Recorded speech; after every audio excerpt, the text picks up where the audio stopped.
I think that you need to read ACOTAR at like the right time. That's why I understand why a lot of people have such a loyalty.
Hi everyone, I hope you're all doing okay.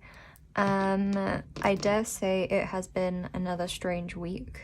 I keep telling myself that that's fine, really, because each week isn't always gonna be like absolute productivity, which ew, first of all, but also it just doesn't have to be. The attic archives were always just meant to be a space where I could share whatever I had and wanted to share that week. So I'm trying not to worry about it. It's been another week of absolutely terrible weather. I don't know how much you'll be able to hear in the background, but we've just had a lot of wind and rain. I have a very anxious little dog, so when it's really windy and really rainy, she gets a bit spooked. And it's a lot to manage, I guess. I think anyone who has an anxious or anxiety-inclined pet will understand, but it is weird how much time it can take up just trying to help them feel safer. I'm not sure why she developed such a fear around heavy rain and strong wind. I think it's because one night we had it really bad, I think probably for the first time that she'd really known. And because I'm in the attic, it's just very loud on the roof and stuff, so she was sleeping and it woke her up and it was just like incredibly loud. And because we live in one of those British houses that's like tall and skinny, so like all of the floors, there's like 4 floors, but they're all really, really small. And they're stacked and there's not many doors, it's just a lot of stairs. Like, they're really weird houses and they're old, so we have a lot of fireplaces that are like half filled in and stuff, and gaps around the windows, and the wind literally whistles up and down the house. The entire house is basically a wind tunnel, so it's a lot for her to manage and it's a bit weird for her. I try to handle it as best I can, but it can be a bit overwhelming sometimes. Like, if I'm also having a bad day and then she's having a bad day, then obviously it's a lot. So it's been another week of abysmal weather.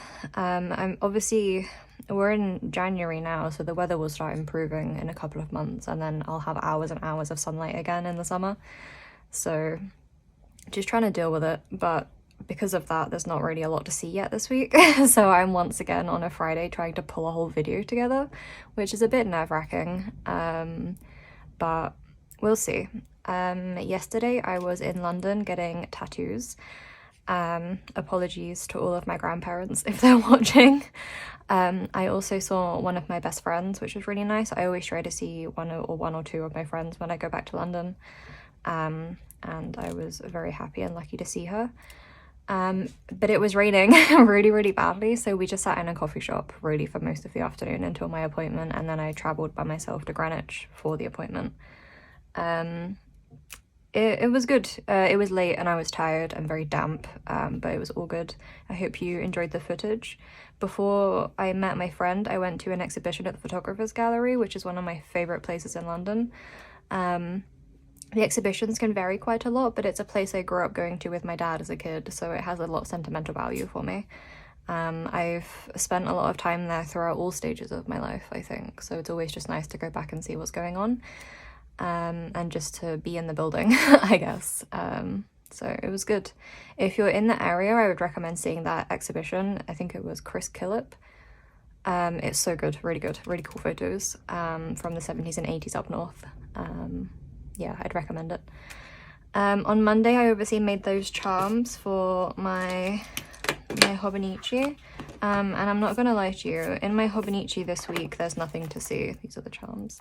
It was a lot easier to make the charms than I thought it would be, to be honest. I was gonna film like a whole thing for it, but it only took me like 4 minutes in real time to make them, so not a lot to have shown you. I'm not gonna lie, I haven't even drawn up this week in my Hobonichi yet. I think I'm gonna do that this afternoon. I think I'm just still struggling in that slightly weird like limbo space between, I don't know, just like that new year limbo, I guess. I'm still finding my feet, even though nothing has really changed. I always just feel a bit unsettled, like I talked about last week. I'm still trying to work things out. I am still planning to make new stickers for my shop, but I'm not sure when. Apparently at the moment Royal Mail have quite a serious issue, so I'm waiting to see how that's gonna pan out. I'm aiming, I think, now for February, because I'm not sure it's going to happen in January and I don't want to put too much pressure on myself so early in the year. Ideally, I'd like to not start the year with a burnout, so I think I'm going to aim to launch new shop stuff in February so that I have time to finish filing my taxes, and then polish the designs and plan the products properly and then get them ordered. So I think that's the hope. Yeah, so on Monday I did the Hobonichi stuff, and then Tuesday, Wednesday I kind of did my taxes. Thursday I was in London. So it has been productive behind the scenes, I guess. The other thing is that I have dyscalculia, which is like numerical dyslexia. So when I've been doing my tax stuff, I just get like really bad headaches and nausea. And ironically allergic to maths, so it's a weird time. It's a weird time. One of the cool things I did do this week finally was finish Kingdom of the Feared by Kerry Maniscalco. This was the third book in the trilogy. I don't know what you call it, the Kingdom of the Wicked trilogy, I guess. The Kingdom of the Wicked was the first book. I really loved this one. I know I said the second book kind of let me down a bit because I felt like not a lot happened and then it wasn't wrapped up very well and I was a bit confused and I felt like there was some weird character assassination. This book pulled it all back together. I said I was hoping it would, and it did. This trilogy, I had a really good time reading. I would really recommend these books. There's some stuff that wasn't as good, like with all books. Obviously, they're not always going to be like a 10 out of 10 knock it out of the park. I don't know if I've ever read a 10 out of 10 knock it out of the park book. But I did really enjoy this trilogy. These characters were really good. I wish we had seen more of some of them. And then there was a period where Wrath, one of the main characters, was hyping up how like scary his brothers were, the other sins, and then it just never really manifested that way. Like they very quickly just became like funny little guys. Do you know what I mean? So I felt like there was a lot of weight was put on that, but I think it was meant to be that he had ulterior motives to try and help like strengthen her, so he was trying to scare her so that she'd get stronger, if that makes sense. That kind of thing. But I did think it was weird that fear and like that like aggression and violence, or like just like the scariness of them, was so built up and then never really manifested. I'm not sure if that's anyone else or if it's just me, but I was kind of wondering about that. And then the only other thing is that we never saw a lot of Sloth, one of the brothers, and I wish we kind of had, because he seemed a bit like a cool guy. Like there's one bit where he's just doing an autopsy and then reporting on his findings, and I was like, why does he sound like Sherlock Holmes? I would like to see more of him, but we didn't. So not really a spoiler, it's just that character never really manifests. There's like 4 of the houses of sin play much bigger parts, and unfortunately Sloth just wasn't really one of them.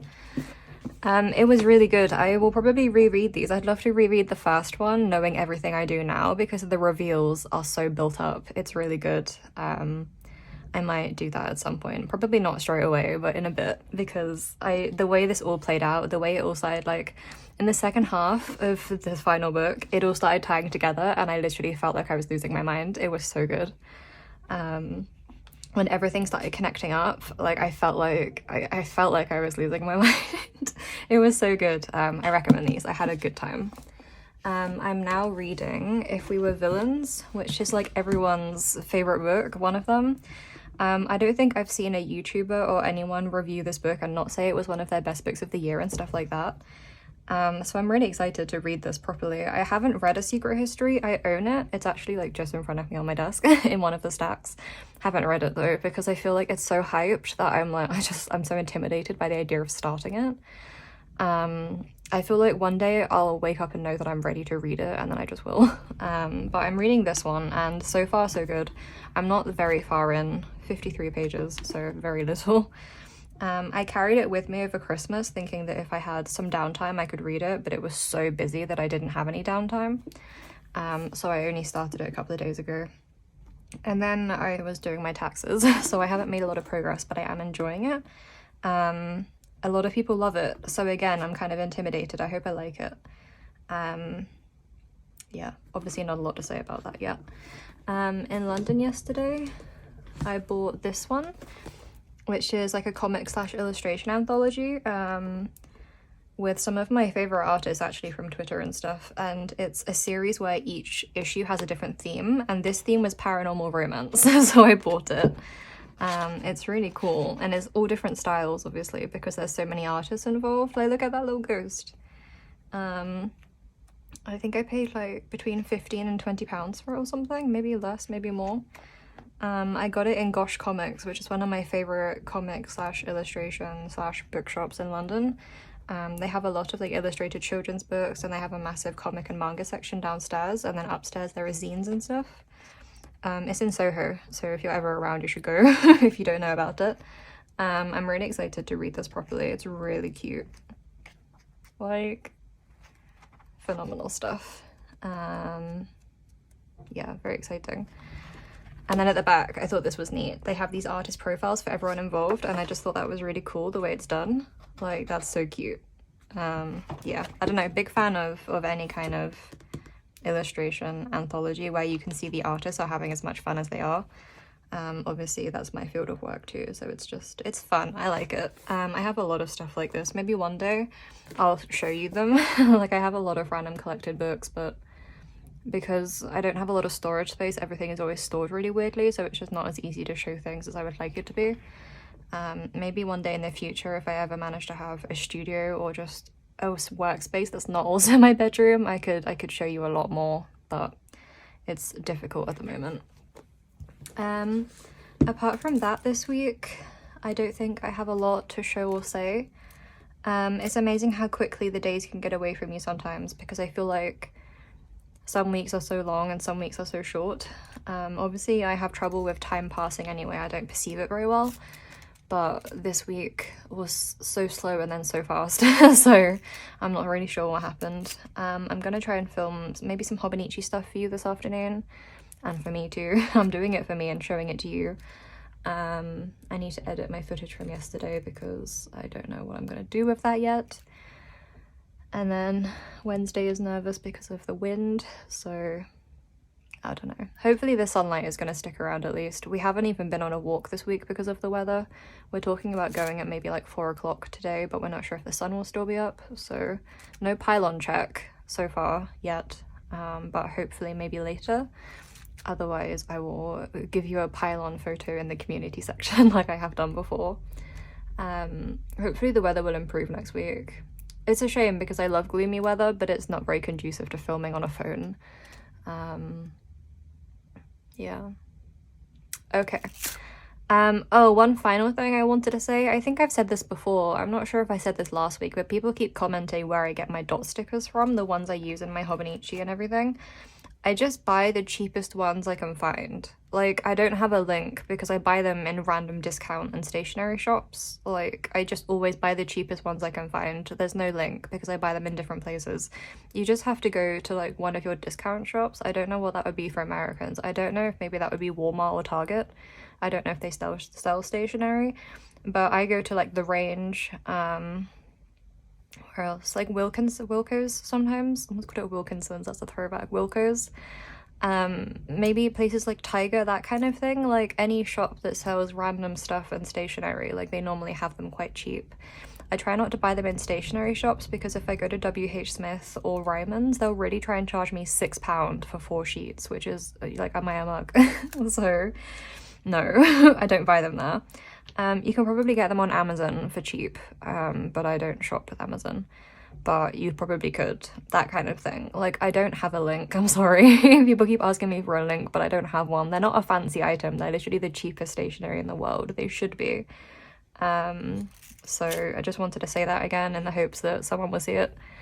Other than that, I'm gonna go and try and make the most of the sunlight. So I will see you soon.